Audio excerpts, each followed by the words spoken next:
Príjemný podvečer. Dnešné správy z regiónov začíname informáciami zo stredného Slovenska. V ostatných rokoch získali veľké právomoci vyššie územné celky, ale aj mestá a obce. Tieto dve formy samosprávy tak pôsobia na tom istom území, ale často až príliš autonómne.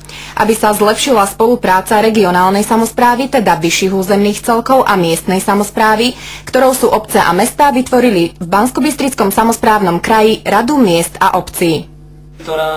Dobrý večer. Základná výcviková škola v Martine je vstupnou bránou pre každého pracovať v ozbrojených silách. Základný výcvik, ktorý mali aj v Lešti, je podmienkou, aby sa z nich mohli stať dôstojníci. Kadetom tu vštepujú základné vojenské vlastnosti a zručnosti. Dobrý večer. Na Slovensku začne už čoskoro pôsobiť združenie HEP Help Club trpiacich chronickými ochoreniami pečene.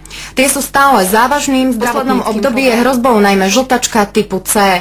Odborníci odhadujú, že u nás je vírusom infikovaných približne 20 až 50 tisíc ľudí. Lieči sa však len asi 1000. Ostatní o svojom ochorení nevedia. Dobrý večer. Už druhú noc zápasili hasiči s lesným požiarom. Tento raz na ploche asi 500 x 200 metrov.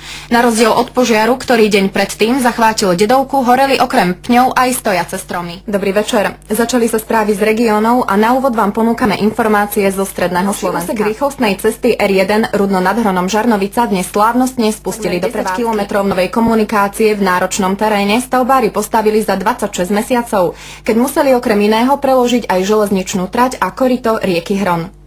Dobrý večer. Na Slovensku vznikol prvý katalóg výrobkov a služieb chránených dielní. Jeho obsah tvorí 52 spoločností, ktoré takto prezentujú svoju podnikateľskú činnosť.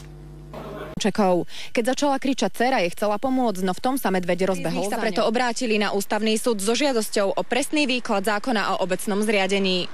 Mária Hromadová, televízia Markíza,